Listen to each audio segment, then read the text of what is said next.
Herzlich willkommen zu einer niegelnagelneuen Folge Viva la Movilusion Podcast, und heute sprechen wir, wie schon zweimal angekündigt, über ein richtig geiles Spiel, und zwar The Last of Us Part 2. Mit dabei der weltberühmte Kani. Servus, bleibt sitzen, passt schon, bleibt sitzen, könnt sitzen bleiben, passt alles, grüßt euch. Kani, du hast ja schon mal sehr ausführlich in einem Warleck über The Last of Us Part 2 berichtet, und sagen wir mal, ich habe von Haus aus auch vorgehabt, dass ich spiele, und ein paar Wochen nachdem du mir dann noch mehr angetriggert hast, habe ich es mal angetan, und das gleich zweimal hintereinander. Ich habe so wie du auch die ganzen Trophäen ergattert. Also ich bin tatsächlich gestern fertig geworden, dass ich bei 100% angelangt bin. Ja, und ich muss sagen, einfach geil.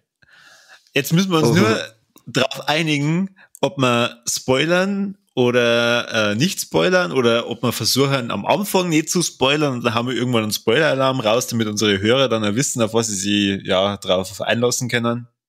Ja, es ist schwierig bei dem, weil ohne großartige Spoiler wird's schwer bei dem, gell? Versuchen wir es mal ohne Spoiler, und wenn wir es nicht schaffen, dann hauen wir die Spoilerwarnung davor wieder aus, oder? Ja, genau, richtig. Gut. Also am Anfang stirbt dann, ach fuck. Mann, den gleichen Witz wird Ärger machen, verdammt. Verdammt, aber du bist der Cutter, du kannst es hinschneiden, dass für die passt, gell? Ich habe ja die Ehre zu moderieren, das heißt, theoretisch kann ich jetzt sagen, Kani, du darfst die Handlung erklären, aber ich versuch's einmal. Okay. Und zwar, wir haben zwar gesagt, wir spoilern nicht über The Last of Us Part 2, aber eins können wir nicht, und zwar, wir können jetzt nicht The Last of Us komplett weglassen. In dem ersten Teil von The Last of Us lernt man den Protagonisten von dem Spiel, den Joe Miller, kennen, der im Jahr 2013 zusammen mit seiner Tochter in einem Haus wohnt, und man steigt in die Geschichte ein an dem Abend, als in The Last of Us eine Pandemie ausbricht. Und diese Pandemie sorgt dafür, dass durch Sporen manche Personen infiziert werden und zu zombie-ähnlichen Monstern mutieren. Also ich glaube, so kann man es ungefähr beschreiben. Du hast bestimmt recherchiert und hast die genauen Bezeichnungen rausgesucht von diesen Viechern. Ja, die haben ja verschiedene Namen. Die Klicker, die Runner. Ja, genau, aber wie am Anfang geheißen hat, weil ich glaube, diese Pandemie hat auch einen speziellen Namen, oder diese Krankheit. Irgendwas mit Schwammerl wahrscheinlich.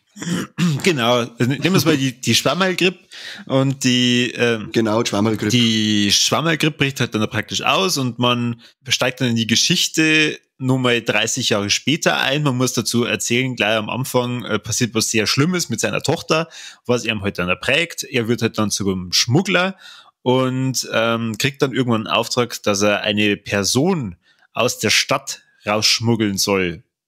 Was war das, glaube ich, für eine Stadt? Ich glaube, es war DC, oder? Der erste Teil, ich habe zwar, glaube ich, 4-mal durchgespielt, aber von welchen Ortschaften zu welchen Ortschaften man da drin ist, das weiß ich nicht mehr. Ich weiß nur noch, dass eben nach der prägenden Szene habe ich erst einmal eine Stunde lang unter der Dusche warnen müssen. Also das ist echt krass. Also The Last of Us lässt einen nicht lang kalt. Du steigst gleich mal so dermaßen krass emotional in diese Story ein. Also sowohl beim ersten Teil als auch beim zweiten Teil, dass du eigentlich schon echt einen Controller wegklickst und du denkst, oh Gott, was haben wir getan? Was ist mit euch? Ja, jedenfalls, er muss halt eine Person rausschmuggeln, und dabei handelt es sich um die, ich glaube, 13-jährige Ellie.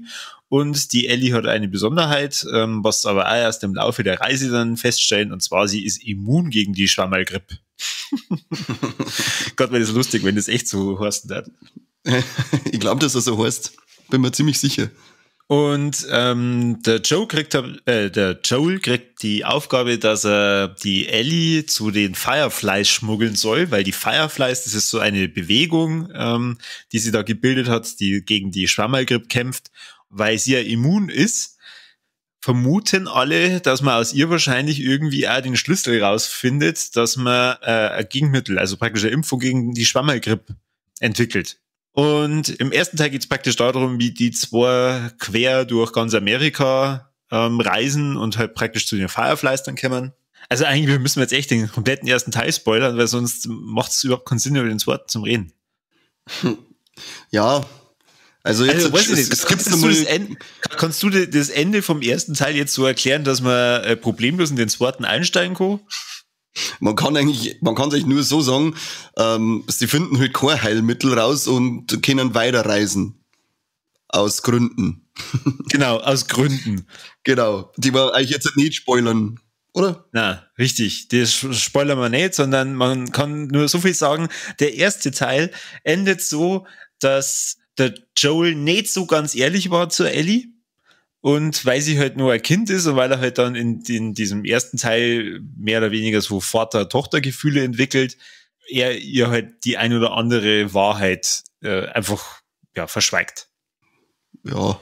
Jo, und in The Last of Us Part 2 steigen wir mir, glaube ich, ein paar Jahre später ein. Die Ellie ist 19. Sie leben bei dem Bruder vom Joel in dem Ort Jackson, wo sie mehrere Überlebende zu so einer Art Stadt zusammengefunden haben. Und ja, die schauen halt, dass so die Gegend immer wieder frei bleibt von den Schwammerlgrippe-Infizierten. Ja, und wir haben ja vorhin schon gesagt, auch der Anfang vom zweiten Teil ist wieder recht emotional und der emotionale Part führt dann dazu, dass die Ellie sich selber auf eine Reise begibt, um ihre Rachegelüste auszuleben. Genau. So, das war unser Podcast über The Last of Us Part 2 spoilerfrei. Das war unser allseits beliebter Running Gag. Ja, aber mehr kannst du fast nicht dazu sagen, weil sonst weiß halt jeder, was passiert. Und das ist, soll ich sagen, halt schon so Momente, die sollte man erlebt haben, wenn man es spielt, ohne dass man es vorher weiß, weil es halt wirklich ultimativ gefühlsbetont sind, sag ich jetzt einmal. Weil du danach wirklich so erst einmal Controller weg, Fötusstellung auf der Couch und dann hin und her weizen. Oh mein Gott, oh mein Gott, oh mein Gott. Bevor du weiterspielen kannst. Und das haben beide Teile haben das bei mir geschafft, dass es also wirklich beim ersten, sagen wir nach einer halben Stunde und beim zweiten nach der halben Stunde Intro bin ich erst einmal auf der Couch gelegen eine Stunde und hab geweint. So richtig geweint? Mit Tränen? Richtig fest. Also Steffi hat gesagt, sie hat noch nie ein Baby so weinen gesehen.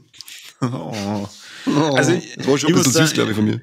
Ich muss sagen, bei The Last of Us war beim ersten Teil war dieser emotionale Moment gleich am Anfang genau der Grund, dass ich gesagt habe, Alter, was ist denn das für ein Spiel, ich muss das unbedingt weiterspielen. Und jetzt beim zweiten Part, ich hab's bei unserem Warleck schon gesagt, ich bin mit offenem Mund da gesessen und ich hab mir gedacht, na. Das ist wie ich weiß nicht, hast du Walking Dead gesehen? Komplett? Ja. Oder? Nein, nicht das komplett. Das ist für mich, also nur die erste, okay, das ist nämlich der Moment, der war für mich genauso schockend wie die erste Folge von Staffel 7 bei Walking Dead. Das ist an der Heftigkeit ungefähr das gleiche Level gewesen. Die erste Folge von der 7. Staffel. Jetzt müssen die mir 7 Staffeln Walking Dead anschauen. Bis zur 7. Staffel machst du nicht viel verkehrt, weil da hat's mir gut Spaß gemacht. Dann hast du 2 Staffeln lang einen Schlaganfall vor lauter Langeweile oder 2,5 Staffeln und ab der Hälfte von der 9. finde ich jetzt, hat's bis zur 10. wieder Gas gegeben und angezogen. Aber ich glaube, es ist nicht schlecht, dass das jetzt nach der 11. Die Geschichte abschließen, das passt schon. Ja, wo ich zumindest hoffe, dass es noch nicht ganz abgeschlossen ist, also ich hoffe weiterhin auf einen dritten Part, ist ja The Last of Us. Wenn wir jetzt noch weiter spoilerfrei drüber erzählen wollen, ich glaube, dann können wir zumindest mal ein bisschen auf die Locations eingehen, die man sieht, und auch auf den zweiten Hauptcharakter, den man spielen kann. Genau, das können wir machen. Dann machen wir mal. Mach ich es wieder. Ja, die Erzählstruktur von dem ist eigentlich ziemlich cool gemacht, weil du spielst so die Hälfte vom Spiel, spielst du eben die Ellie und dann setzt die Geschichte um und du spielst, jetzt mit der Nummer aus. Wie heißt es wieder? Abby, genau. Spielst du dann die Abby und zwar wieder mit in der Zeit zurück und zeitgleich zu dem, oder fast zeitgleich zu dem, was Ellie gemacht hat, spielst du das, was Abby gemacht hat. Das ist halt ziemlich geiler Zeit, weil es verschwimmt halt dann irgendwann das Gute und das Böse. Es gibt eigentlich kein Schwarz und Weiß, kein richtig, kein falsch, kein gut, kein böse mehr, sondern du kannst beide Charaktere voll nachvollziehen, warum sie das dann, was sie da dann. Und für mich war es zumindest so, dass ich am Ende nur mal sagen hab können, zu wem ich jetzt halt eher helfe. Aber ich hätte am liebsten dann so gehabt, so, ja, jetzt halt, Kim, gebt euch hin, gebt euch ein Bussi, macht ein bisschen rum von mir aus, mir ist das wurscht. Aber jetzt auf jetzt mit dem Scheiß, weil ich mag euch jetzt mittlerweile beide. Es hat nämlich echt super geile Figuren. Also mir hat das teilweise schon in Situationen eingebracht, dass ich gesagt habe, das macht einfach keinen Spaß mehr, wenn es nicht aufhört mit einem Scheiß. Also, da wird von nichts Halt gemacht, ob das Hund sind, ob das Schwangere sind, ob das Kinder glaube ich jetzt nicht. Aber das ist... Man kann schon sagen, dass da Kinder dran glauben dürfen. Ja, schon, aber ich meine jetzt nicht direkt vor der Ding, oder? Also zum Beispiel jetzt wie beim Hund, ich sage jetzt, da spiele ich auf die eine Szene an, wo du die ganze Zeit dann, du kannst bei dem Spiel, auf der einen Seite killst du einfach mal einen Hund, der ist für dich völlig belanglos. Und auf der zweiten Seite spielst du dann mit dem Hund und dann und dann realisierst du jetzt mal, fuck, Alter, das ist der Hund, den ich vorher da mit der anderen abgestochen habe. Was soll denn die Scheiße, das Arschgeigen? Du baust da direkt ein bisschen eine Bindung auf und dann kommt er mir her und dann, das sind einfach so Sachen, wo ich sage, Herz auf, Naughty Dog, selbst aufhören. Das ist nicht cool, was es da mit mir macht.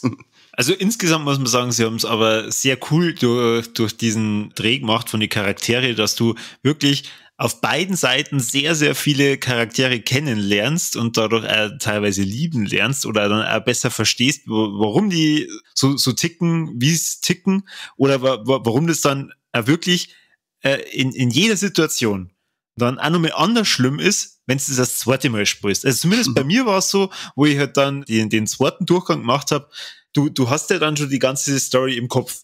Und dann kann man natürlich Szenen, wo du erst viel später checkst, warum das jetzt gerade für die Person schlimm ist oder warum das später mal schlimm sein soll. Mhm. Und das ist echt krass. Und vor allem, wenn du da denkst, entwickle mal ein Spiel mit dieser Spielzeit, also oder mit dieser Spiellänge von, ich glaube, es sind um die 30 Stunden. Also zumindest, wenn es dir echt Zeit lässt, dann kannst du 30 Stunden verbringen. Ja, also ich habe mit viel Sucher auf der schweren Stufe habe ich 35 Stunden braucht für, aber halt eben auch wirklich geschaut, dass ich alles finde an Collectibles und den ganzen Mist, weil da bin ich ein bisschen Autist. Jedenfalls, dass es dann beim zweiten Durchgang trotzdem genauso viel Spaß macht. Ich finde, die Level sind sehr unterschiedlich aufgebaut. Das heißt, die Level von der Ellie, die haben einen eigenen Charme, so den du aber auch vom ersten Teil schon kennst, was ich wieder sehr positiv finde.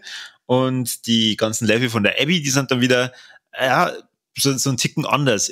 Bei der Abby habe ich mich manchmal so ein bisschen gefühlt wie in der Welt von Resident Evil. Aber ich kann da nicht genau sagen, was jetzt da so richtig der Grund ist, aber irgendwie bei ihr war es schon teilweise echt düsterer.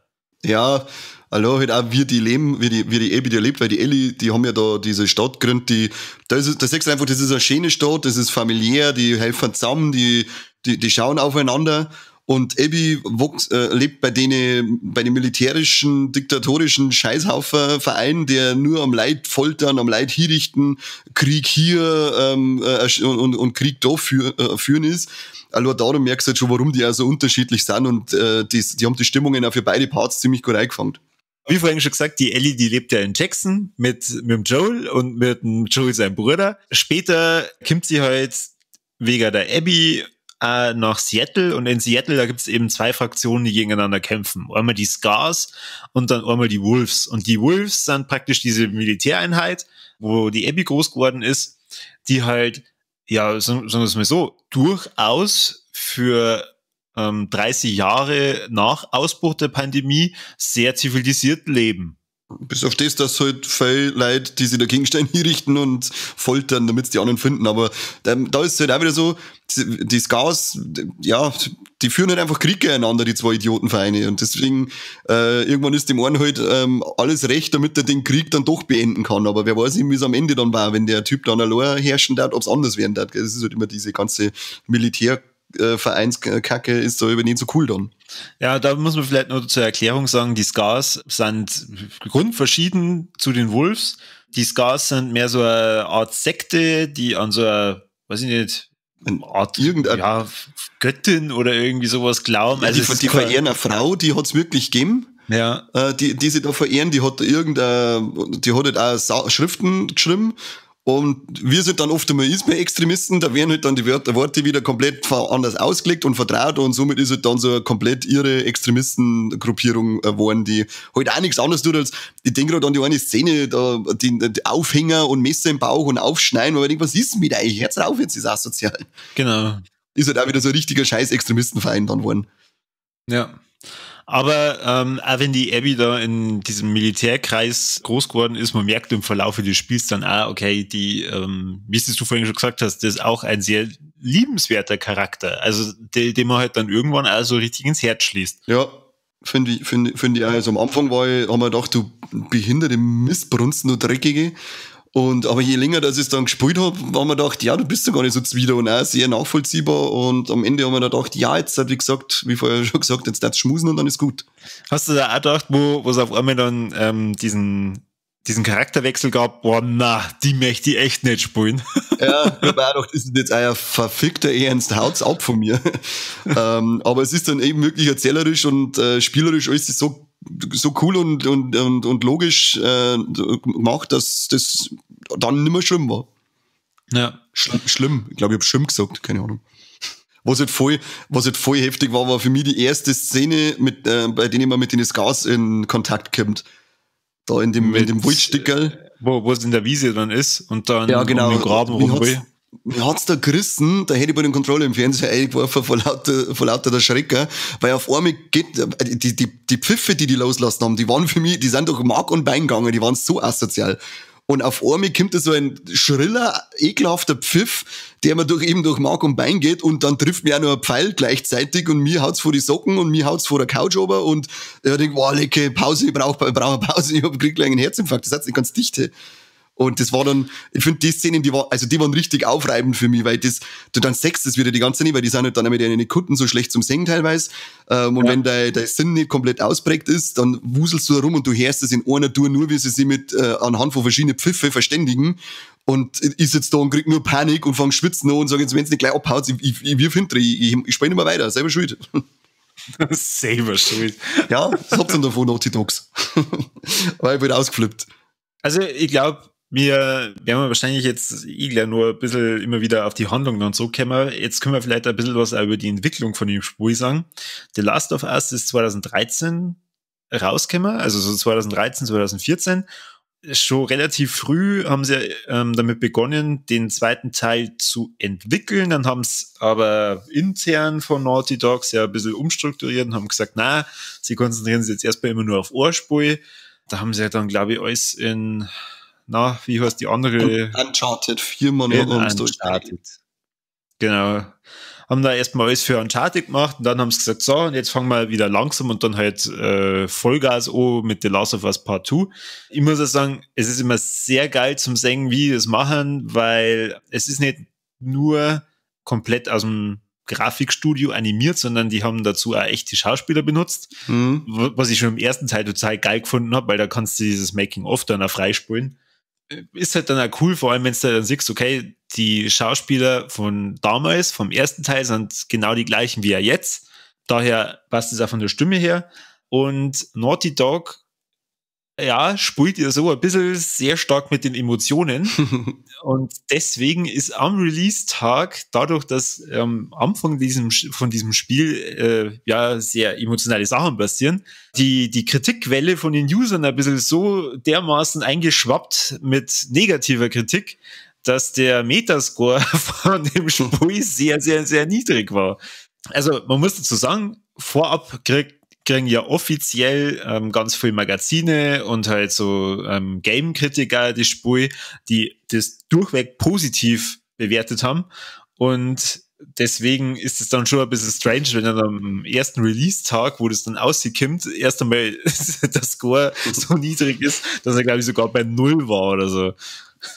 Wie niedrig das er war, weiß ich nicht mehr, aber das ist mal genau das Thema, das ich bei dem Warleck, das unsere tollen 14 Hörer, die fleißig zuhören, sicher nur auswendig wissen, gesagt habe, und zwar diese homophobe Drecksscheiße, die da teilweise ich habe da Kommentare gelesen, da stellst du alles auf, was du sagst, was haben wir jetzt, 2020 oder sagen wir 1970, du Vollidiot, das gibt's doch gar nicht. Dass ich mich wieder so sehr aufreg und dann eben, und das ist genau das Problem an diese Metakritik-Thematiken, wo ich dann User einfach nur, um die zu drücken, aufrufen, direkt im Spiel schlechte Wertungen zu geben, nur weil sie mit so einer Entscheidung nicht klarkommen, die aber erzählerisch völlig legitim ist und Sinn macht. Da ist nichts Aufzwungens, da ist nichts, ich muss euch da jetzt einen Stempel ins Gesicht haben, sondern das ist völlig logisch und legitim, was da ist passiert. Und das kotzt mich da so dermaßen, oder? Ich sage, am liebsten hätte ich es gemacht wie bei Jay und seinem Bob und jeden Typen gesucht, der so einen Kommentar abgibt, so einen homophoben oder eben auch frauenfeindlichen, weil auf die Optik von der Abby ist ja auch viel rumgehackt worden, wo dann wahrscheinlich so ein kleiner Fettsack im Unterhemd mit Mayo auf Flecken auf seinem Ranzen geschrieben hat, der selber ausschaut, als wäre er hingeschissen. Der führt sich dann auf, weil es halt keine 90, 60, 90 hat, sondern weil es halt einfach eine maskulinere Frau ist. Am liebsten hätte es, wie gesagt, wie Jay und seinen Bob alle gesucht und gesagt, bist du der gestimmt hat, scheiß Lesben, ja genau, batz, peng voll in die Fresse.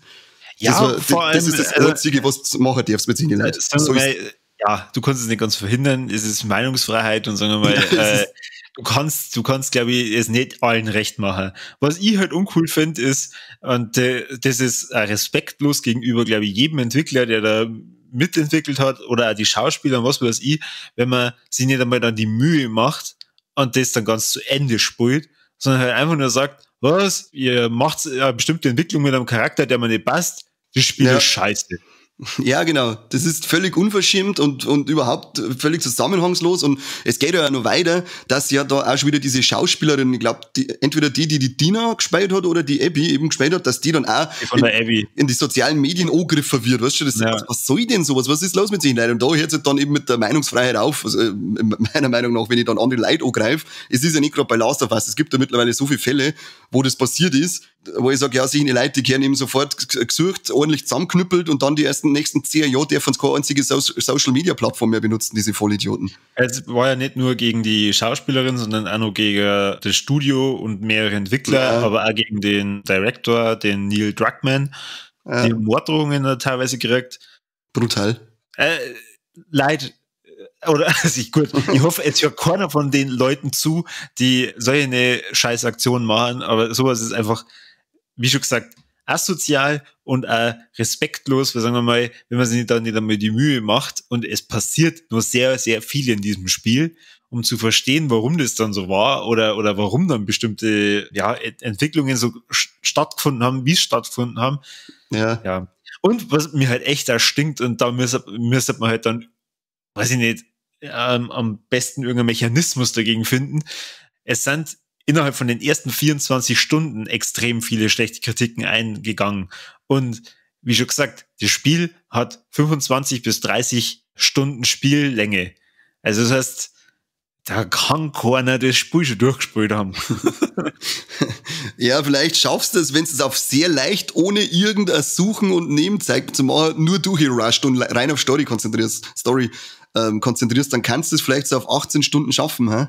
Ja, aber auch nur, wenn es dann wirklich jede Cinematic skippst. Das kann sein, ja. Ich müsste mal schauen, wie die Speedruns sind. Und dann kapierst du ja die Hälfte nicht.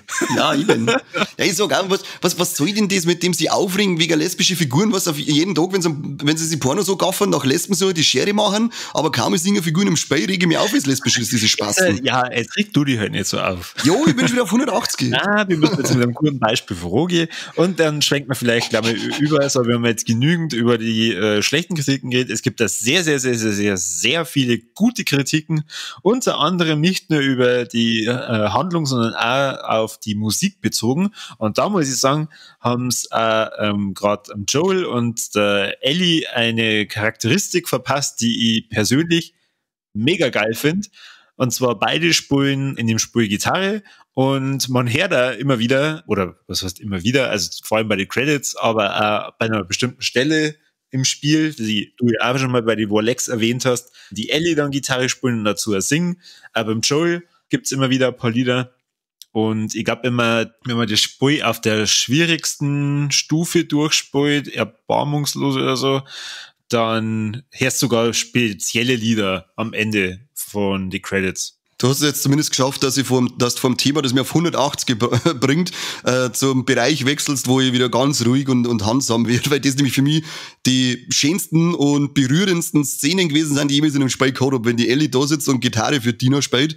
Also mehrere Gänsehaut habe ich, glaube ich, beim Spiel noch nie gekriegt, aber bei den Szenen, vor allem bei dem, wenn es Take on Me auf der Gitarre spielt. Das ist für mich, das höre ich mir sogar immer noch ab und zu einfach mal auf YouTube nebenbei an, weil das so schön umgesetzt ist und wirklich auch so viel Emotion transportiert.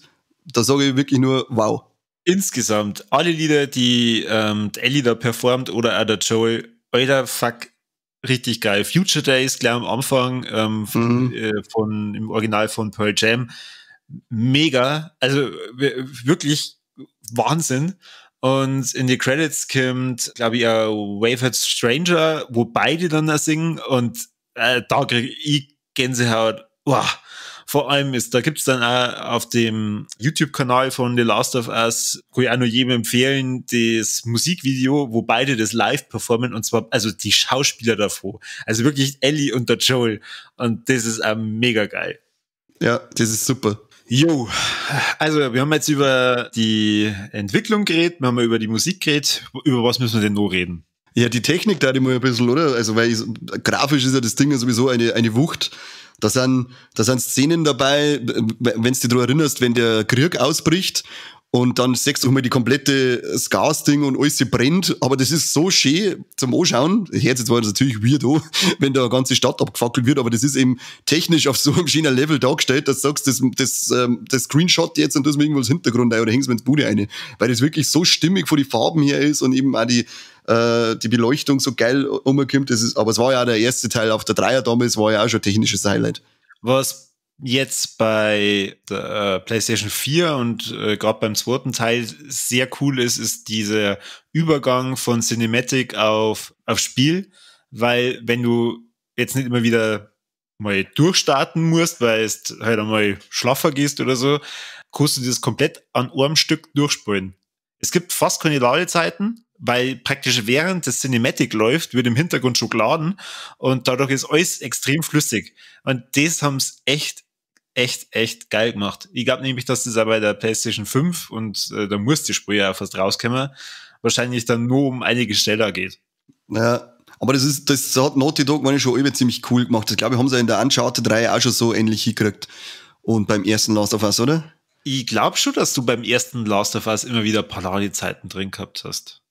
Aber ich kann mich ja täuschen. Ich hab's Last of Us, weil ich hab den DLC zum Beispiel nie gespielt und wir wollten jetzt eigentlich, hätten wir beim Kino angefragt, dass wir uns das mieten für ein Last of Us 1 Walkthrough auf einen Tag.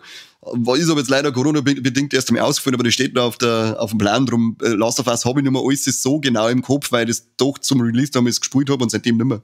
Also, ich hab das DLC gespielt und das erzählt ja praktisch die Geschichte vor The Last of Us, nur mit der Ellie und ihrer damaligen Freundin, jetzt nicht Beziehungsfreundin, sondern halt einfach so eine Freundin und erzählt dann auch die Geschichte, wie sie den Biss abgekriegt hat. Und auch noch, wie sie an Joel im ersten Teil ja dann da in dieser Schneelandschaft rettet. Und das ist mega gewesen. Also das DLC geht nicht lang. Ich glaube, das waren insgesamt vielleicht, wenn es hochkommt, 4 Stunden oder so. Aber da kannst du auch wieder so viel entdecken und der Charakter von der Ellie wird da halt dann einfach nur um einiges sympathischer.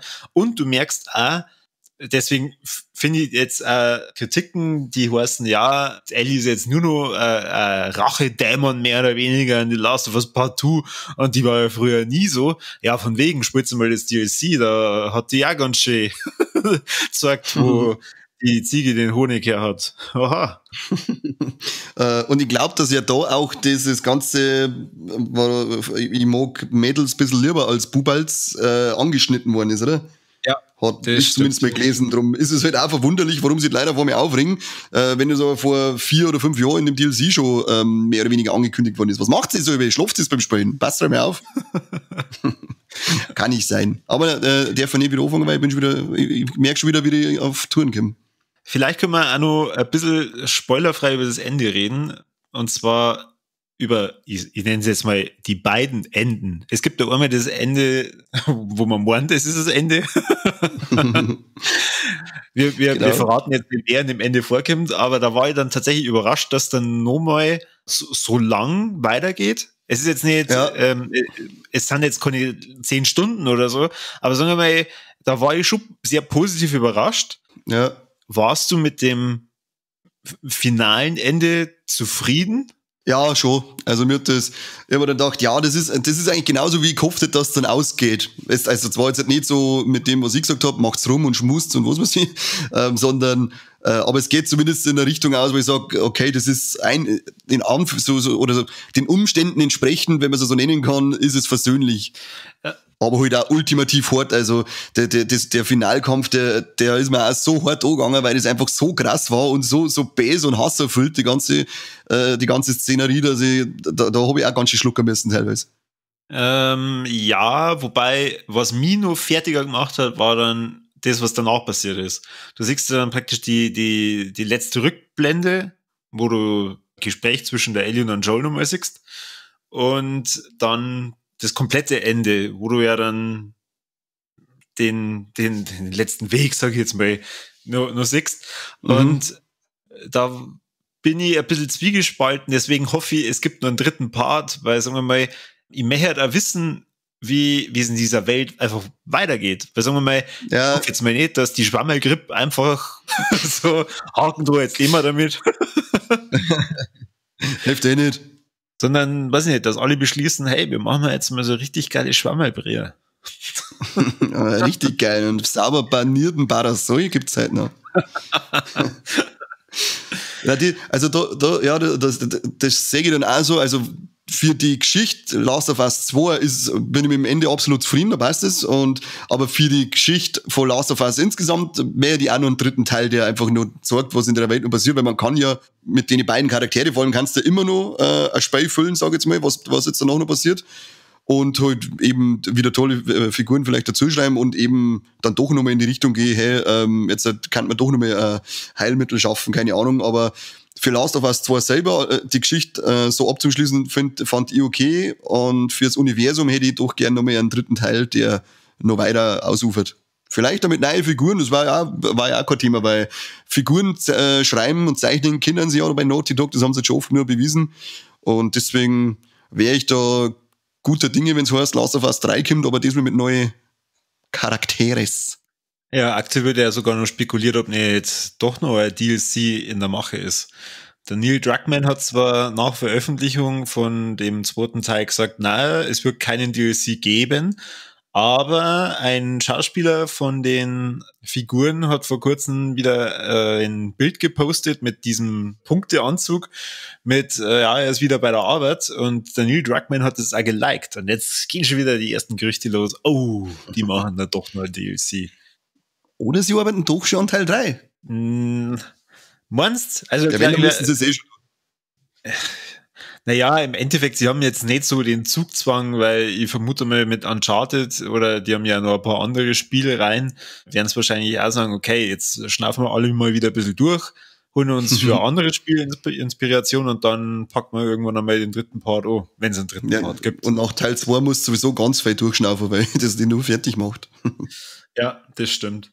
Also muss ja sagen, damit ich alle Trophäen dann gekriegt habe ich den zweiten Durchgang ein bisschen verkürzt, indem ich wirklich geschaut habe, dass ich zumindest die Cinematic-Szenen, die ich nicht unbedingt nur mehr sehen möchte, dann einfach schnell geskippt habe, weil ich halt da wirklich schneller dann durchgekommen bin.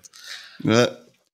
Man muss sagen, vielleicht für alle, die noch nie The Last of Us gespielt haben, es gibt ganz, ganz viele Notizen, die die Geschichte nur ein bisschen drum herum erzählen oder halt was anderen Personen da passiert ist, die man finden kann. Dann gibt es in dem Teil auch Tagebucheinträge, die man halt finden kann, wo dann Ellie in ihr Tagebuch einschreibt. Es gibt lauter Sammelkarten, glaube ich. Ja. Und Münzen dann auch noch verstreut überall in der Spielwelt, und das teilweise sogar richtig, richtig fies. Ja, also da ohne Lösung alle zu finden, ist fast unmöglich, möchte ich behaupten. Ja. Beziehungsweise habe ich da meistens keinen Bock nicht, dass ich dann stundenlang umeinander laufe und alles in Nummer spiele.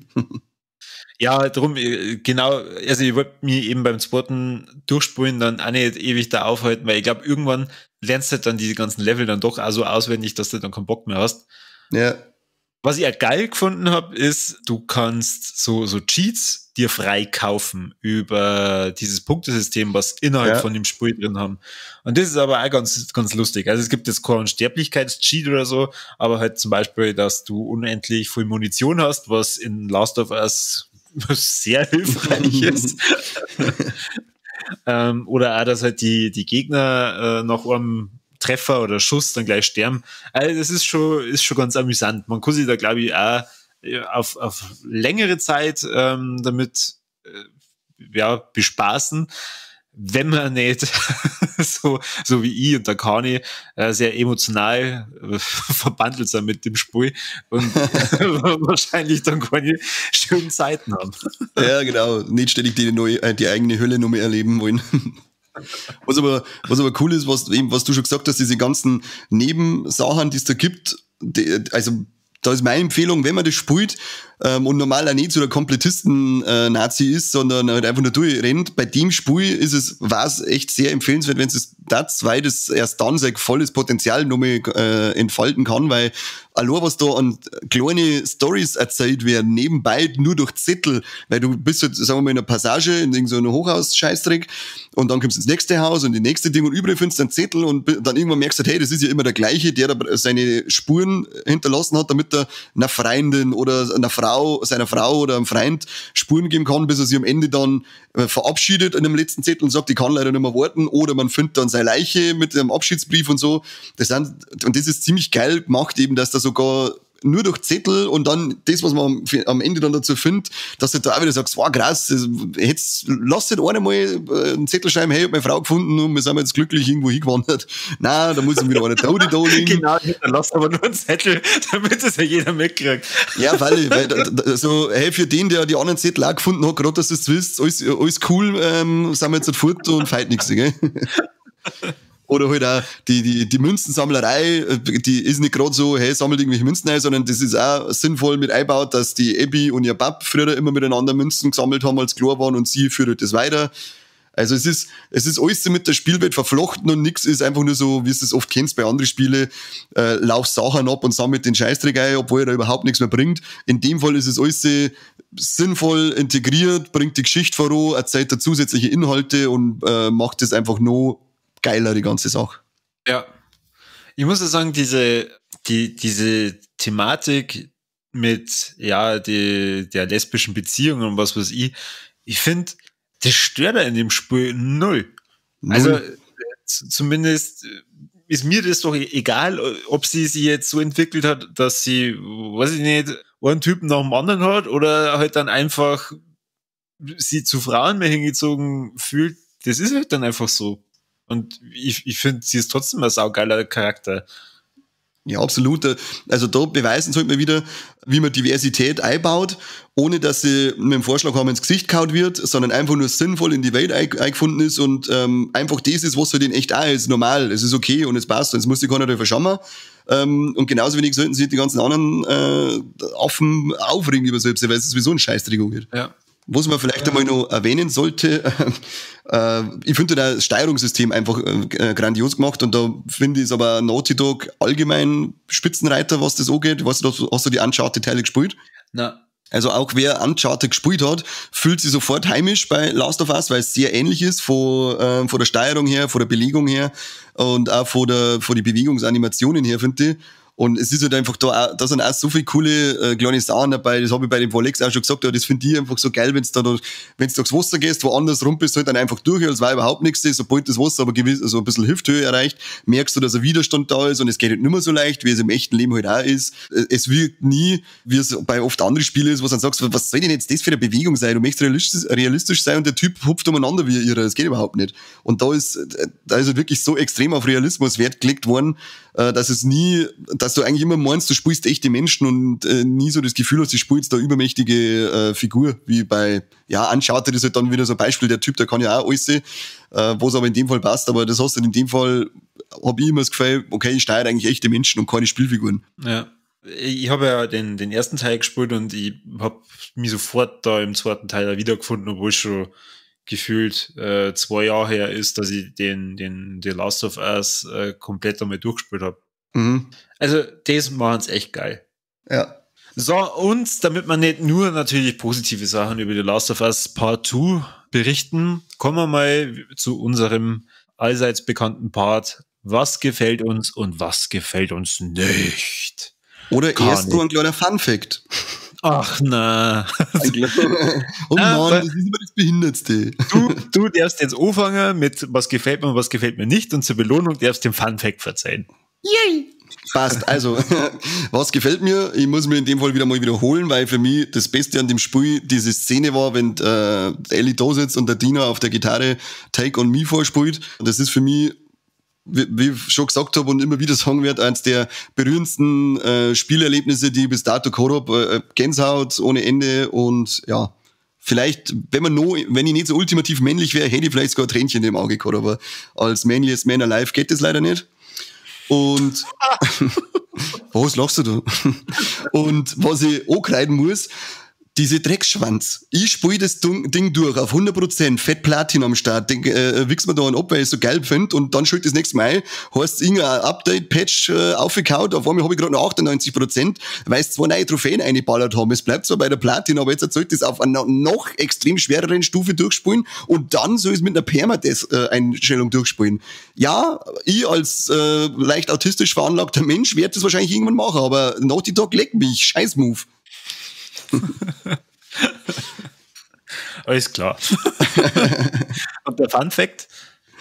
Soll ich den gleich sagen? Ja, der Pilz basiert ja auf einem echten Pilz aus dem Insektenreich, und zwar den Cordyceps unilateralis heißt der. Habe ich natürlich nicht abgelesen, sondern kann ich auswendig sagen.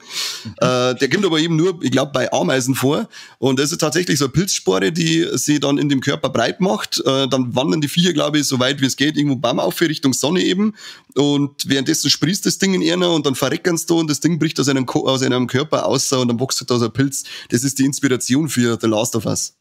Das war das, was ich am Anfang gemeint habe, dass du das bestimmt sagen kannst. Ich habe einfach gemeint, du wolltest allgemein, wie die Grippe eben da im Spiel heißt, wissen, weil die, glaube ich, hat da gar keinen richtigen Namen. Ich glaube, da heißt ja gerade Cordyceps Pilz sogar, wenn mich nicht alles täuscht. Aber Schwammerlgrippe ist voll geiler. Die Schwammerlgrippe, die gute alte Schwammerlgrippe. Die ist super, ja.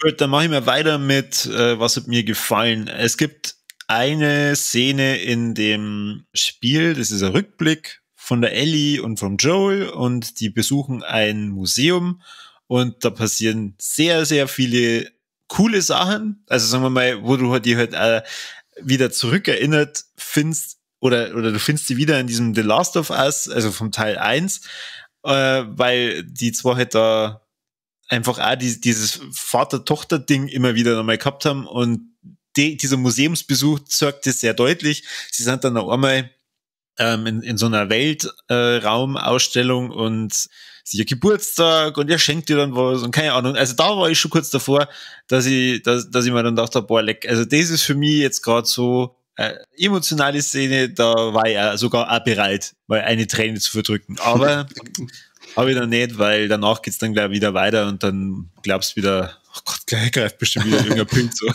Ja, genau, hat's ab. Aber also ohne Scheiß, ich habe sogar ein bisschen Gänsehaut jetzt gekriegt, als du die Szene erwähnst und ich die in Erinnerung gekriegt habe, weil das auch eine ultimativ wunderschöne Szene geworden ist.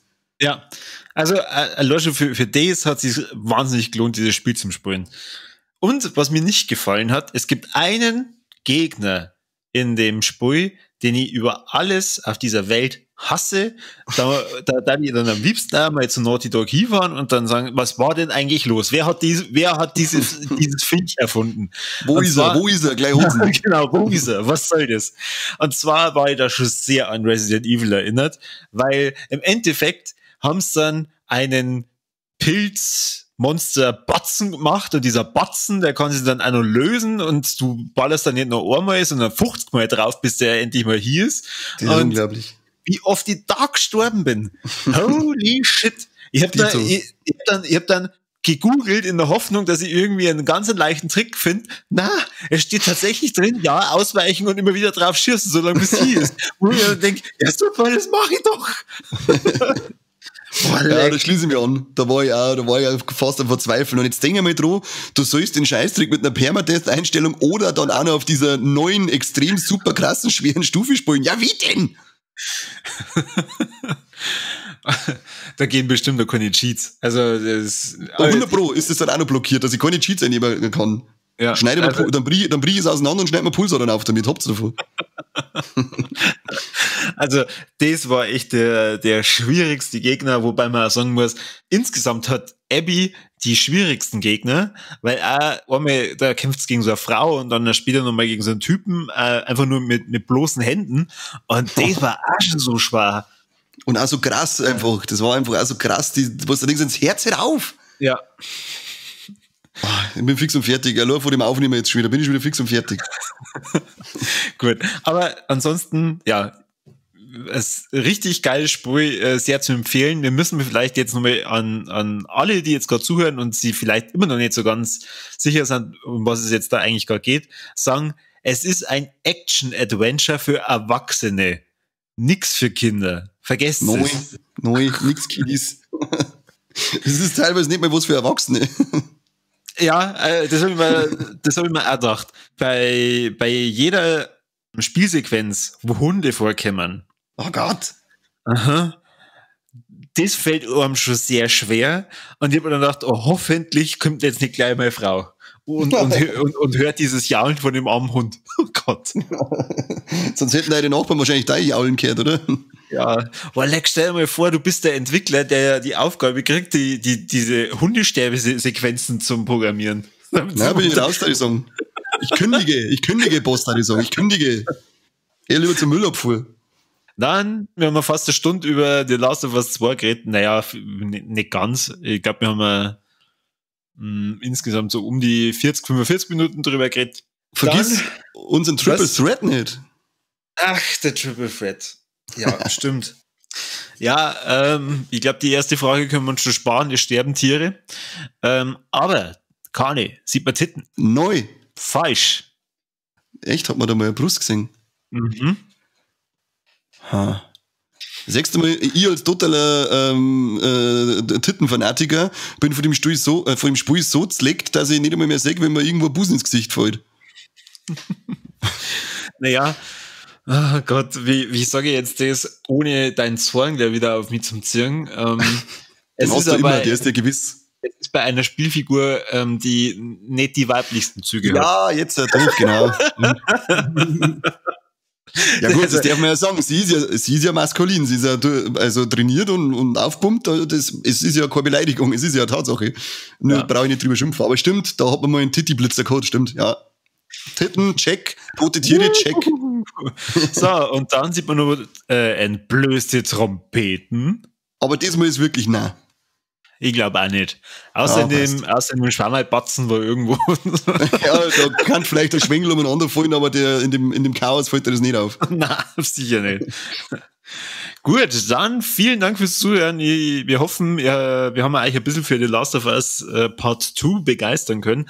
Ansonsten hört's fleißig weiterhin. Viva la Move Illusion. Kani, was darf uns Neues machen? Ja, nehmt unsere Links vor dem Podcast, schickt's an Naughty Dog und sagt, wow, lecker, ich will die euch feiern, voll geil. Gibt's einer die nächsten Spiele immer als Review-Exemplar umsonst. Ansonsten, jetzt kommt die kalte Jahreszeit, geht's aus und sucht unseren Namen in Schnee. Da freuen wir uns drüber, macht's Fotos, schickt es uns und dann den Standardscheiß natürlich auch, liken, teilen, kommentieren. Unbedingt gute Rezession bei iTunes und wie schon gesagt, wenn ihr schlechte schreiben wollt, nehmt einen anderen Podcast. Ja, genau, weil ich lebe nach dem Jay and Silent Bob Credo und ich fahre rum und suche die Leute und dann gibt's eine auf den Nuss. Gut, dann vielen Dank und hört weiterhin den besten Podcast der Welt. Tschüss.